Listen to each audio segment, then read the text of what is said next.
સાબરકાંઠામાં કરોડોનું કૌભાંડ કરીને સામાન્ય માણસોના પૈસા ખાઈ ગયો, એનું જોડાણ ભારતીય જનતા પાર્ટી સાથે. જે દાહોદમાં દીકરી ઉપર બળાત્કાર કરનારો પ્રિન્સિપાલ, નાની દીકરી ઉપરનો, અને પછી દીકરીનું મૃત્યુ થાય છે, એ પ્રિન્સિપાલ ભાજપની વિચારધારાનો પ્રચારક હતો. મહેસાણામાં જે પકડાયો બળાત્કારમાં, એ ભારતીય જનતા પાર્ટીનો મહામંત્રી હતો. એટલે ભાજપના હોદ્દેદારો હોય ને આમાંથી કોઈનો વરઘોડો નીકળ્યો, આમાંથી કોઈના ટાંટિયા ભાંગ્યા, કારણ કે એ તો ભાજપના બગલ બચ્ચા હતા. ગરીબ સામાન્ય ગુનો કરનાર ગુનેગાર એ ગુનેગાર છે, પણ ગરીબ નાનો માણસ હોય કે બીજા કોઈનો હોય તો મારી મારીને એના ટાંટિયા તોડી નાખવાના, એના વરઘોડા કાઢવાના. અને ખ્યાતિ જેવું મોટું કૌભાંડ હોસ્પિટલનું થાય ને અનેક લોકોનો જીવ જાય, નીકળ્યો કોઈનો વરઘોડો, ભાંગ્યા કોઈના ટાંટિયા.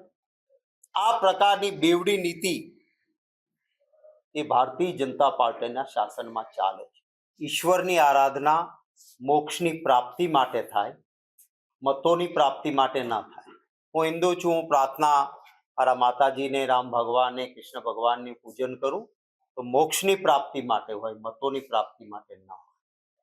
એટલે ભારતીય જનતા પાર્ટી કોઈ દિવસ ગામના ચોરે જવાનું નહીં, 5 પૈસા ગામના ચોરે મદદ નહીં કરવાની, અને મતોની પ્રાપ્તિ માટે એટલી હદ સુધી નીચી રાજનીતિ કરવી પડે કે જો રામ કો લાય, માને ભગવાન રામે બધાને પેદા કર્યા છે હિન્દુ ધર્મમાં માનીએ, એના બદલે કે રામને મોદી લાવ્યા.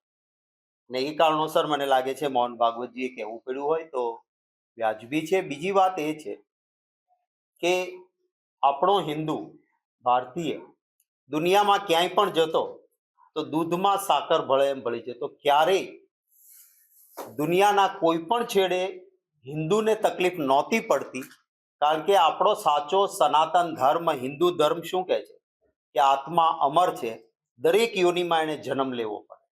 એટલે આપણો વડીલ કોઈ ગુજરી ગયા હોય એ દેશ દુનિયાના કોઈ પણ ખૂણે જન્મ લઈ શકે, કોઈ પણ જીવમાં એટલે પ્રાણીમાં, પક્ષીમાં જીવ એનો જઈ શકે એમ માનીએ છીએ. એટલે આપણે વસુધૈવ કુટુંબકમ કહીએ. કીડી આપણને ચટકો ભરે પણ એને ખાવાનું આપો, કીડિયારું પૂરો, આવો ઉત્તમ હિન્દુ ધર્મ હોવાના કારણે દુનિયામાં ક્યારેય હિન્દુને તકલીફ નહોતી પડતી. મતો માટે ભારતીય જનતા પાર્ટીએ સાચા હિન્દુ ધર્મને અવળા રસ્તે લઈ જઈને ધર્મના નામે લડાઈ કરાવી, મત માટે થઈને. પરિણામે દુનિયાભરમાં હિન્દુઓને તકલીફ ઊભી થવા માંડી. બાંગ્લાદેશના હિન્દુઓ માટે ભાજપે ચિંતા નહીં કરવાની? બાંગ્લાદેશમાં હિન્દુઓને રોજ તકલીફ પડે છે, કેમ લાલ આંખ નથી કરતા ભાઈ? તમે બાંગ્લાદેશમાંથી જેને દેશ નિકાલ કર્યો એ મહિલાને, મુસ્લિમ છે, એને તમે અહીંયા આશ્રય આપો છો, અને સુરતમાં કોઈ મારો મુસ્લિમ બિરાદર રાષ્ટ્રવાદી થઈને રહેતો હોય તો એ તમને ગમતો નથી ને એને તકલીફ આપો છો. શું કામ? કારણ કે તમારે મતોનું રાજકારણ કરવું છે. એટલે મને લાગે છે કે દેર આયે દુરસ્ત આયે. આરએસએસ પણ આ વાત સ્વીકારતું હોય ને માનતું હોય તો હું એને આવકારું છું કે સત્ય જે છે એ આ જ છે. મતોના રાજકારણ માટે આપણા હિન્દુઓને તકલીફ પડે છે, અને ત્યાં ભારતીય જનતા પાર્ટી સહેજ પણ મદદ કરતી નથી. ક્યારેય તકલીફ એટલે નહોતી પડતી કારણ કે અહીંયા આપણે એક થઈને માનવ એક થઈને રહેતા હતા. ભારતીય જનતા પાર્ટીએ માનવ વચ્ચે ભેદ પેદા કર્યા પછી બીજે તકલીફ પડે છે ત્યારે ભાજપ વાળાને કોઈ ફેર પડતો નથી. એને તો રામનો મરે તોય ભલે, રહીમનો મરે તોય ભલે, એના મતનું તરભાણું ભરે, આ જ એમનો સિદ્ધાંત રહ્યો છે.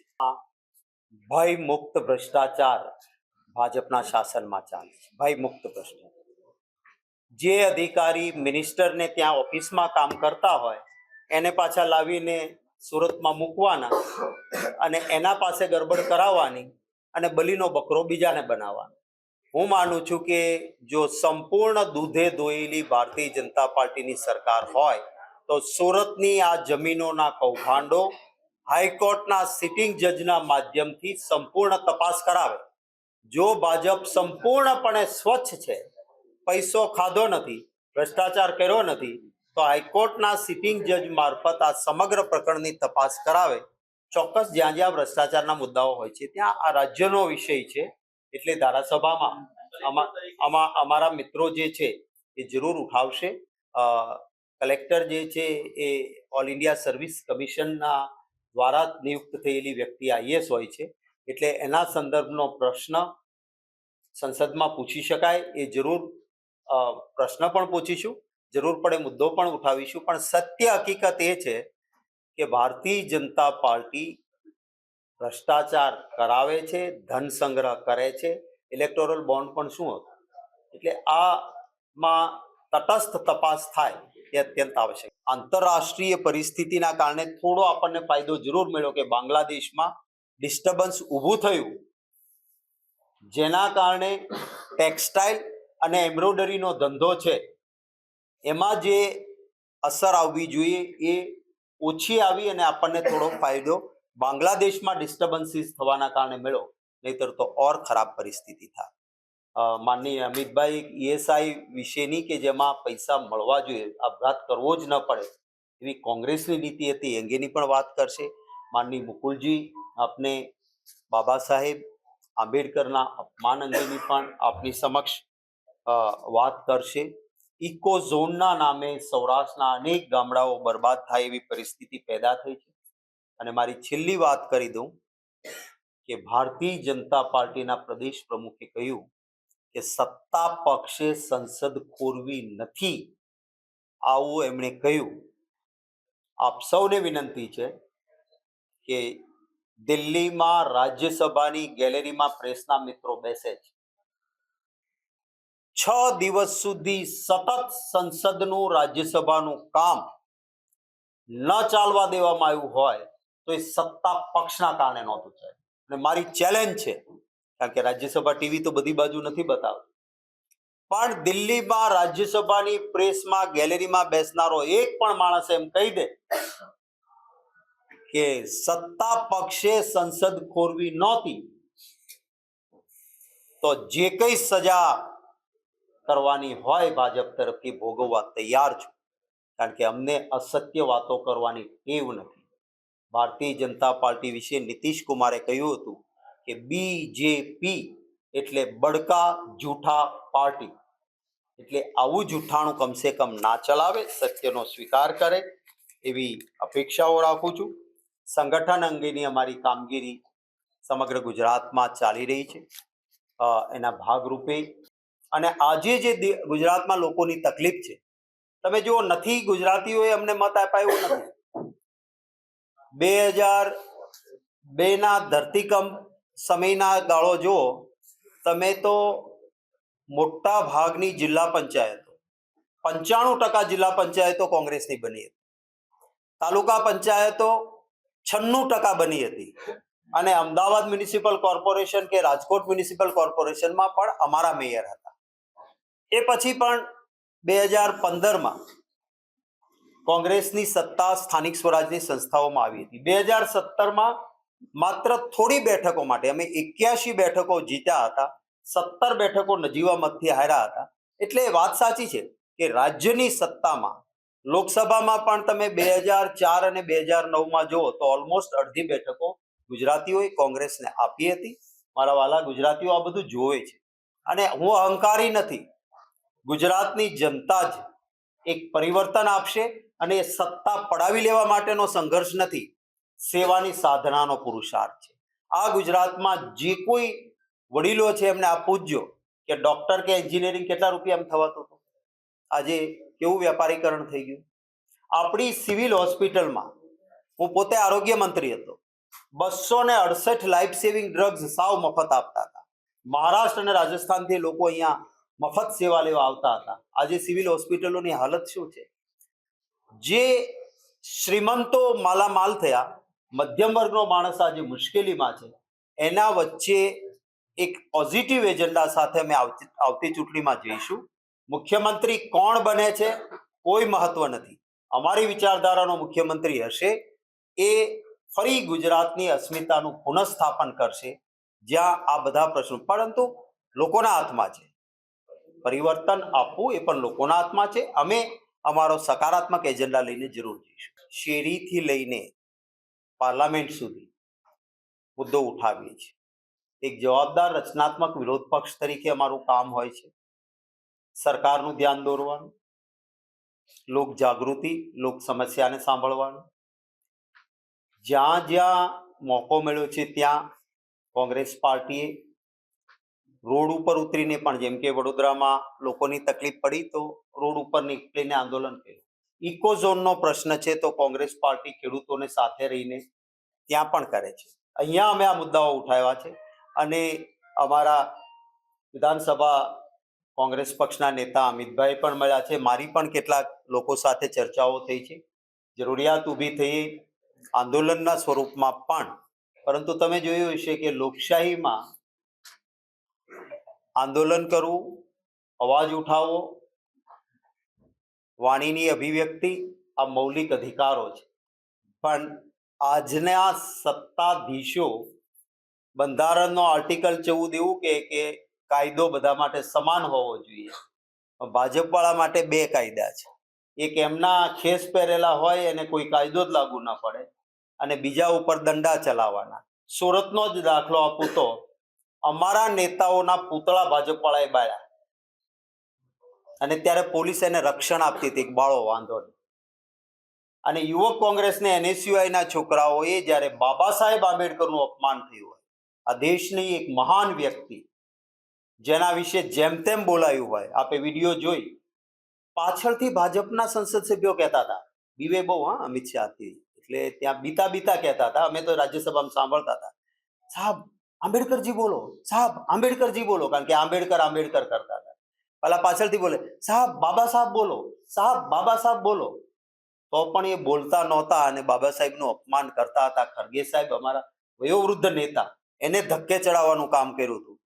ત્યારે અમારા કાર્યકરોએ NSUI યુથ કોંગ્રેસ વાળા અહીંયા પૂતળા બાળવાનો કાર્યક્રમ આપે તો એના માટે કાયદો જુદો, એને પકડીને પૂરી દેવાના, FIR કરવાની, બેસાડી રાખવાના, જામીન લેવડાવવાના. હું પોલીસ અધિકારીઓને પણ કહેવા માંગુ છું કે કાયદો એક સમાન હોય. સમય સમય બલવાન નહીં પુરુષ બલવાન, કાબે અર્જુન લૂટ્યો વહી ધનુષ વહી બાણ. સમયનું ચક્ર ફરશે. તમે જનતાના સેવક છો, તમે ભાજપના સેવક નથી. તમારા માટે જો ભાજપ વાળો પૂતળું બાળે તો એના ઉપર FIR કરો, અને ત્યાં ન કરતા હો તો કોંગ્રેસ વાળા ઉપર FIR કરવાનો તમને કોઈ અધિકાર નથી. યાદ રાખજો, સમયનું ચક્ર ફરશે ત્યારે ભાજપ વાળાએ ભૂતકાળમાં કેટલાય નકલી એન્કાઉન્ટર કરાવીને કેટલાયની કારકિર્દી પતાવી દીધી.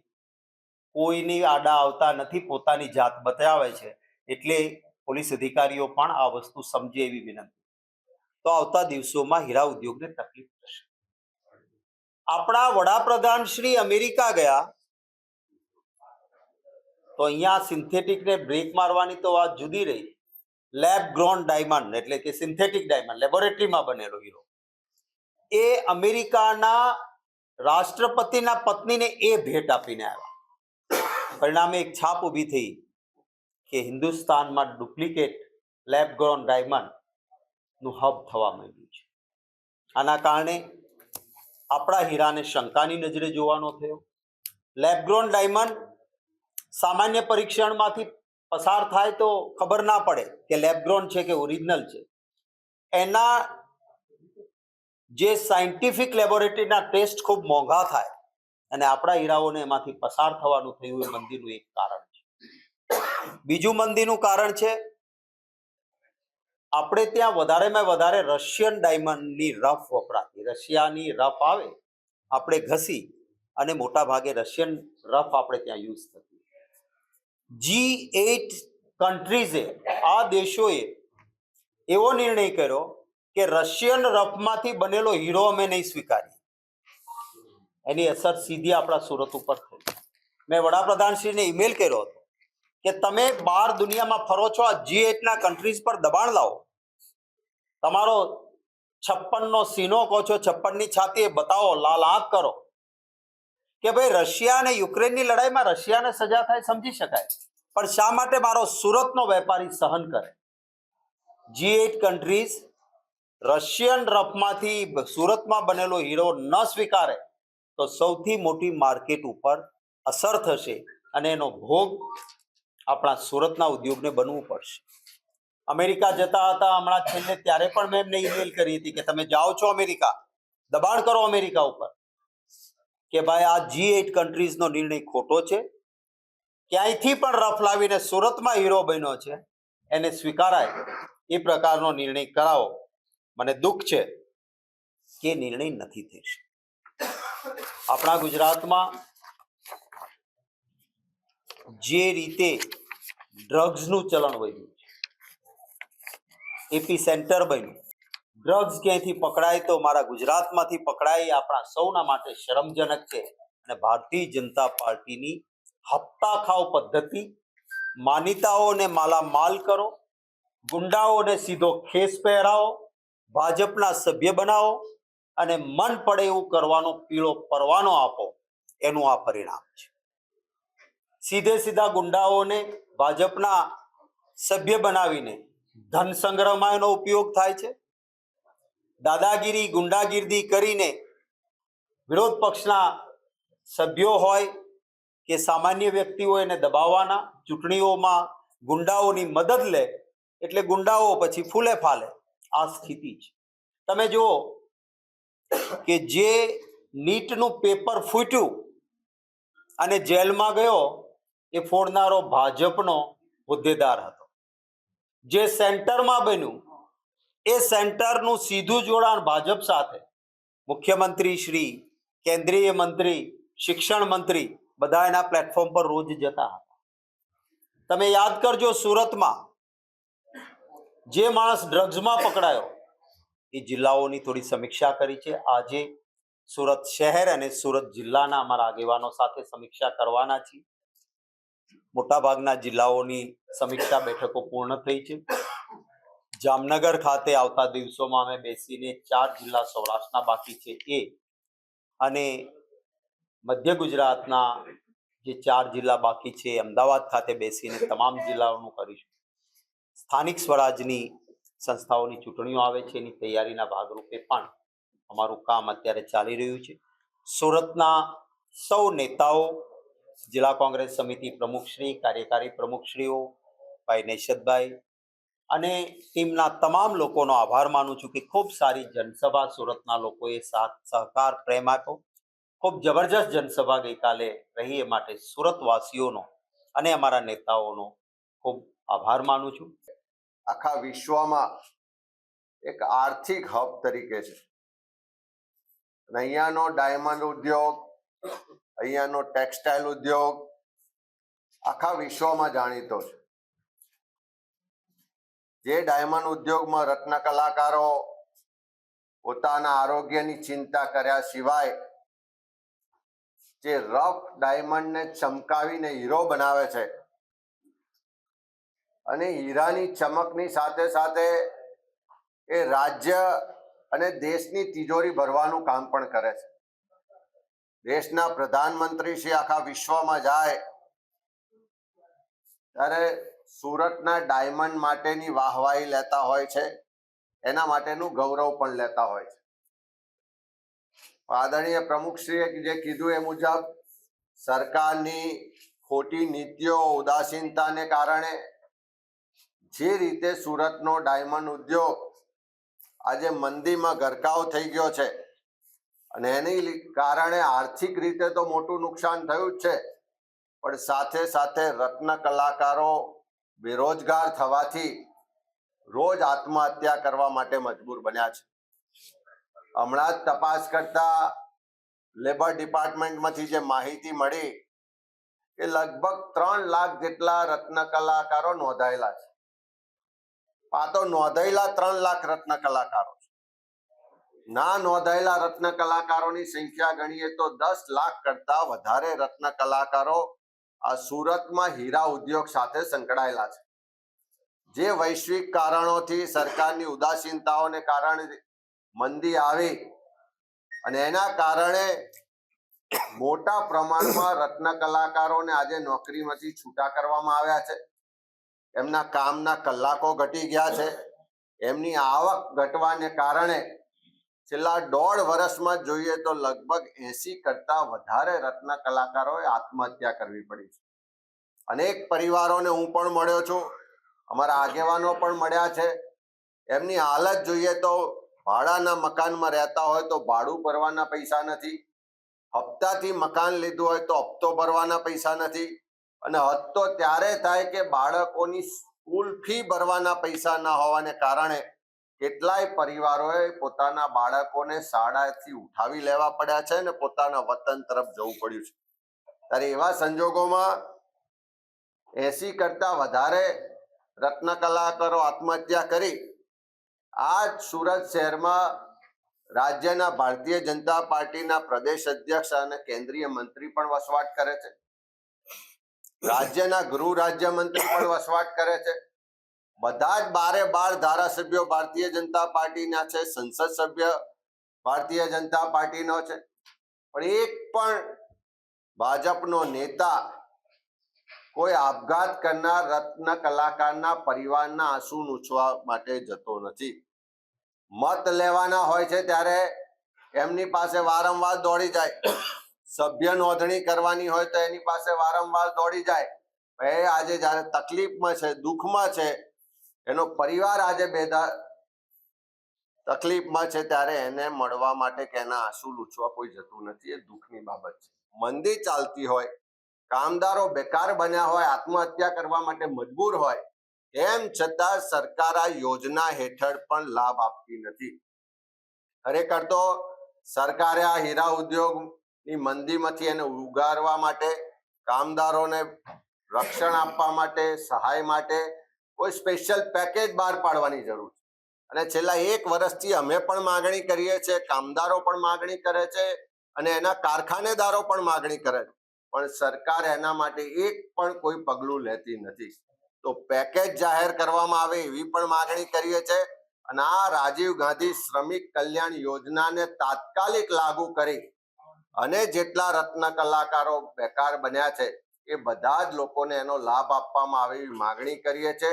સાથે સાથે ડાયમંડ વર્કર એસોસિએશન કામદારો એ લાંબા સમયથી માગણી છે, અને કોંગ્રેસ પક્ષ તરીકે અમે પણ વારંવાર વિધાનસભાથી લઈને બધી જ જગ્યાએ મુદ્દા ઉપાડ્યો છે કે આ રત્ન કલાકારોને કાયમી ધોરણે આર્થિક મદદ મળે, એના બાળકોને શિક્ષણમાં મદદ મળે, એના રહેવા માટેના આવાસથી લઈને અન્ય આરોગ્યની સુવિધાઓ મળે. એટલા માટે રત્ન કલાકાર કલ્યાણ બોર્ડની સ્થાપના ગુજરાત સરકાર તાત્કાલિક કરે એવી માગણી કરીએ છીએ. સાથે સાથે સુરતનો બીજો ખૂબ મહત્વનો ઉદ્યોગ એટલે ટેક્સટાઇલ ઉદ્યોગ છે, જે આખા વિશ્વમાં આપણે એના માટે જાણીતા છે. ટેક્સટાઇલમાં પણ સુરતમાં 10 લાખ કરતા વધારે કામદારો કામ કરે છે.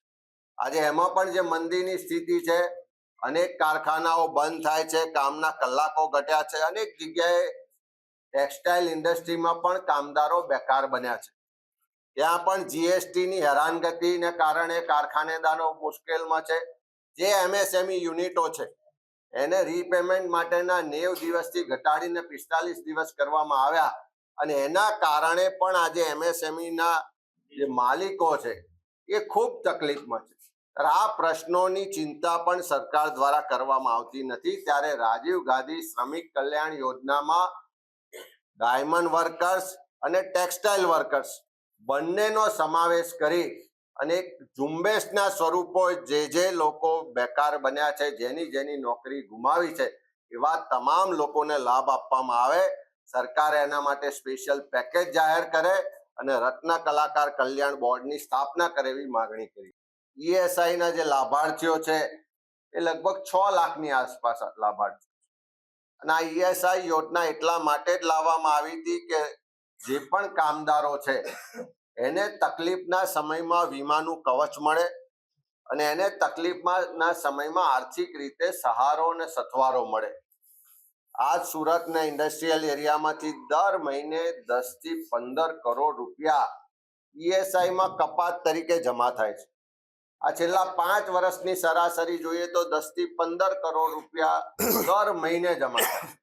અને તેમ છતાં આ સુરત જેવા શહેરમાં કામદારોના આરોગ્યની ચિંતા કરીને જે હોસ્પિટલની વ્યવસ્થા હોવી જોઈએ એ ઈએસઆઈની યોગ્ય સુવિધાવાળી હોસ્પિટલ કાર્યરત નથી.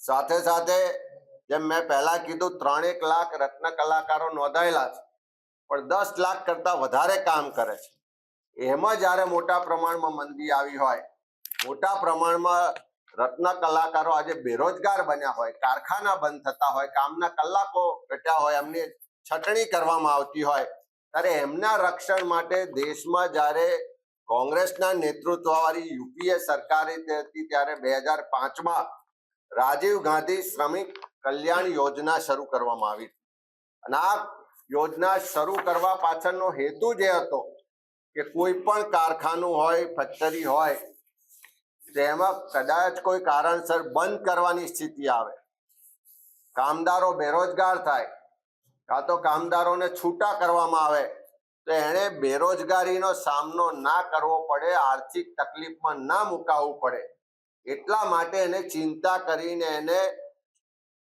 વળતર આપવાની વાત હતી. આ રાજીવ ગાંધી શ્રમિક કલ્યાણ યોજનામાં જે સુધારાનો છેલ્લો પરિપત્ર થયો એ 2016માં 6/9/2016માં જે સુધારો કરવામાં આવ્યો અને કામદારોની ચિંતા કરીને એમાં કહેવામાં આવ્યું કે કોઈ પણ કામદાર પોતાની નોકરી ગુમાવે, બેરોજગાર બને તો એને જે છેલ્લો પગાર મળતો હશે પગારના ધોરણે પહેલા 1 વર્ષ માટે પગારના 50% રકમ એને બેરોજગારી ભથ્થા તરીકે મળવાપાત્ર છે અને 1 વર્ષ પછી બીજું 1 વર્ષ એનો છેલ્લો પગાર હશે એમાંથી 25% રકમ बेरोजगारी भत्थू मड़वा माटे एंटाइटल है।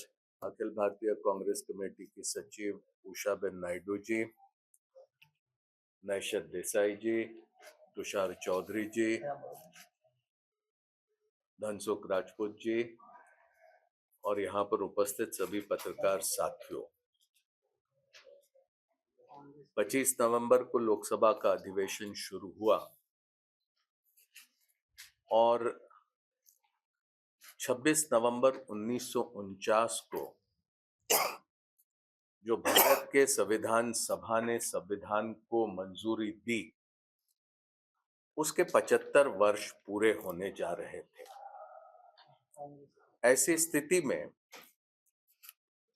भारत के संविधान के 75 वर्षों की गौरव गाथा पर संसद के भीतर चर्चा हो, इस संदर्भ में कांग्रेस के माननीय अध्यक्ष मल्लिकार्जुन खड़गे जी, जो राज्यसभा में विपक्ष के नेता भी है, वे एवं लोकसभा में हमारे विपक्ष के नेता राहुल गांधी जी, इन्होंने एक पत्र लिखा जिसमें यह अनुरोध किया गया कि हमारे संविधान के 75 वर्षों पर संसद के भीतर चर्चा हो।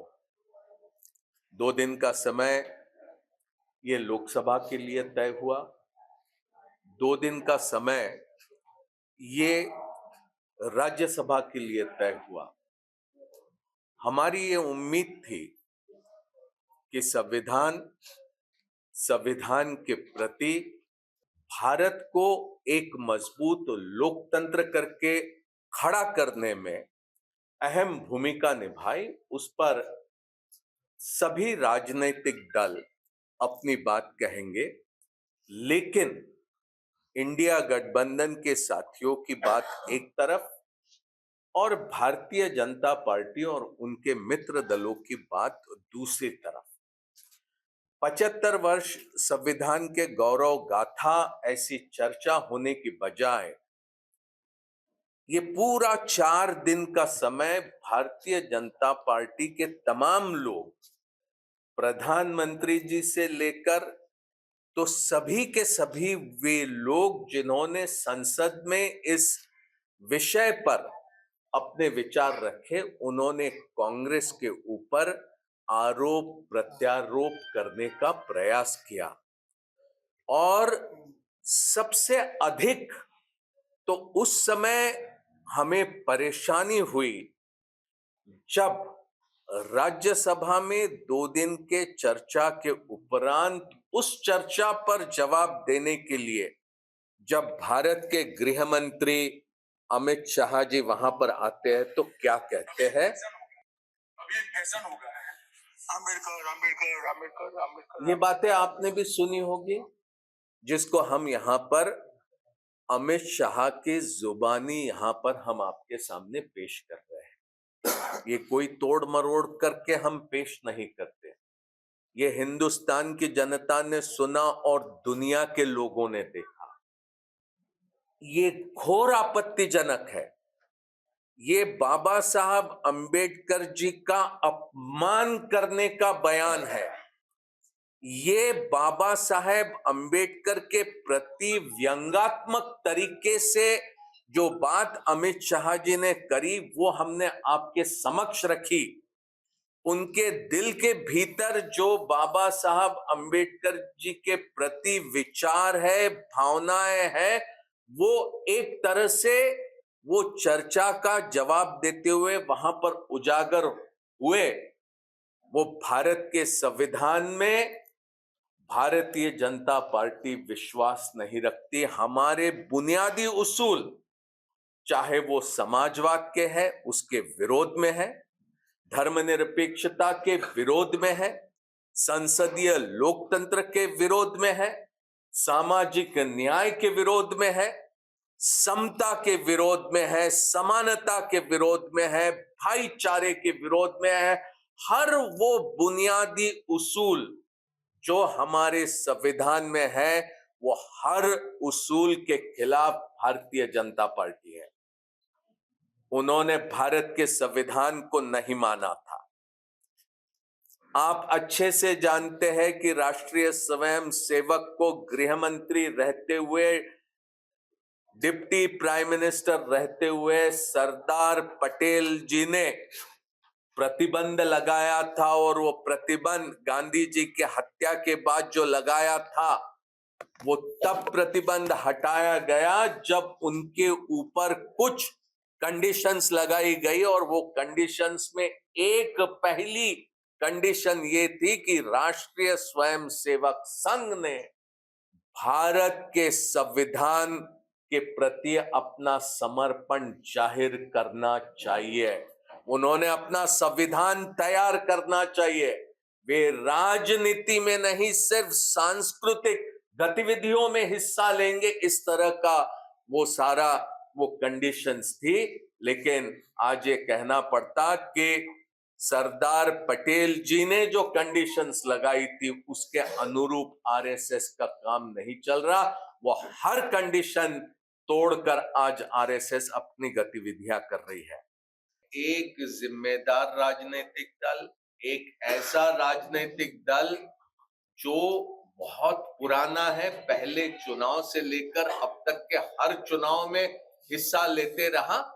हमारा यह हक बनता है कि चुनाव की प्रक्रिया को पारदर्शी बनाने की दिशा में अगर हमारी कोई राय है तो हम वो राय रखें। ये हमारा अधिकार बनता है। मैं नहीं समझता हूं कि इस अधिकार का अगर हम इस्तेमाल करते हैं तो उसके ऊपर किसी आक्षेप करने की आवश्यकता है। इस्तीफा दे और भारत के तमाम लोगों से माफी मांगे जो भारत के संविधान में विश्वास रखते हैं। हमने ये भी मांग करी कि अगर अमित शाह जी अगर होम मिनिस्ट्री से इस्तीफा नहीं देते तो प्रधानमंत्री जी उन्हें अपने मंत्रिमंडल से बर्खास्त करे। लेकिन प्रधानमंत्री नरेंद्र मोदी जी ने अमित शाह जी पर कोई कार्रवाई नहीं करी। दूसरे दिन अमित शाह के भाषण के उपरांत प्रधानमंत्री जी ने 6 ट्वीट करे। 6 ट्वीट के जरिए वो कांग्रेस के ऊपर हल्ला बोलने लगे और एक तरह से अमित शाह जी को आश्रय देते हुए नजर आए, उन्हें पनाह देते हुए नजर आए। भारत के संविधान के निर्माण में जिन्होंने सबसे महत्वपूर्ण भूमिका अदा करी, वो बाबा साहब अंबेडकर के प्रति अमित शाह जी ने घोर आपत्तिजनक, अपमानजनक बयान देने के बाद भी प्रधानमंत्री नरेंद्र मोदी उनको आश्रय दे रहे। ये इसका मतलब साफ है, भारत के प्रधानमंत्री आज भारत के संविधान के सामने एक बहुत बड़ी चुनौती बनकर खड़े हो रहे हैं। हम इसका पूरा विरोध करते हैं, हम इसकी निंदा करते हैं। हमारे कांग्रेस की ओर से पूरे हिंदुस्तान में, हर जिले में, हर तालुका में, हर कस्बे में, हर गांव में इसको लेकर विरोध चल रहा है और हम अपनी मांग पर डटे हैं। देखिए, अब हाल ही में महाराष्ट्र और हरियाणा के चुनाव के बाद हम लोगों का एक प्रतिनिधि मंडल इलेक्शन कमीशन ऑफ इंडिया से मिलने गया। हमने अपनी बात उनके सामने रखी और उसके जवाब में इलेक्शन कमीशन हमें ये बताते हैं कि महाराष्ट्र में लोकसभा चुनाव के बाद विधानसभा चुनाव तक 5 महीनों में 39 लाख मतदाताओं को जोड़ा गया।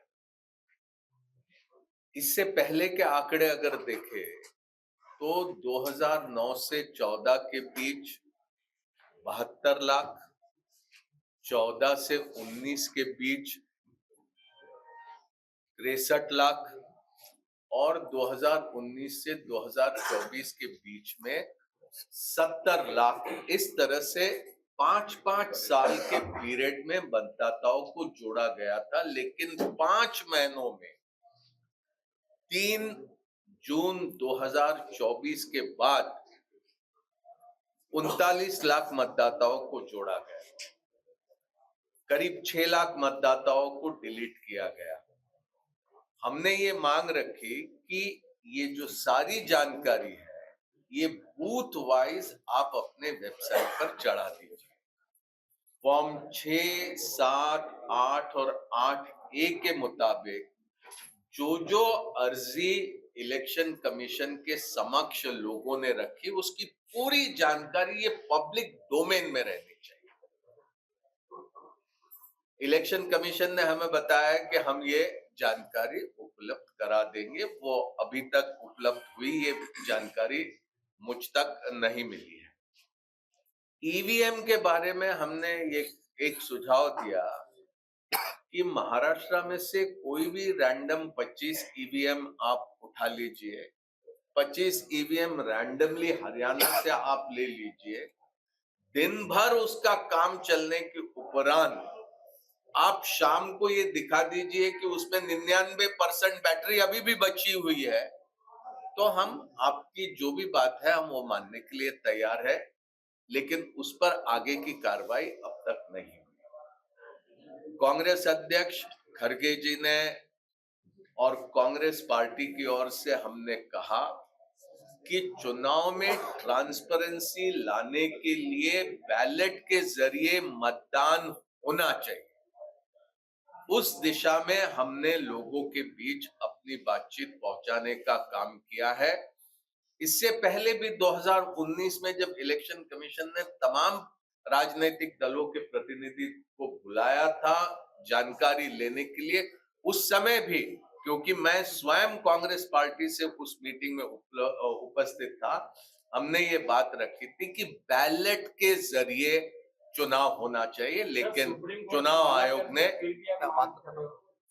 आयोग ने ये बात हमारी तब भी नहीं मानी।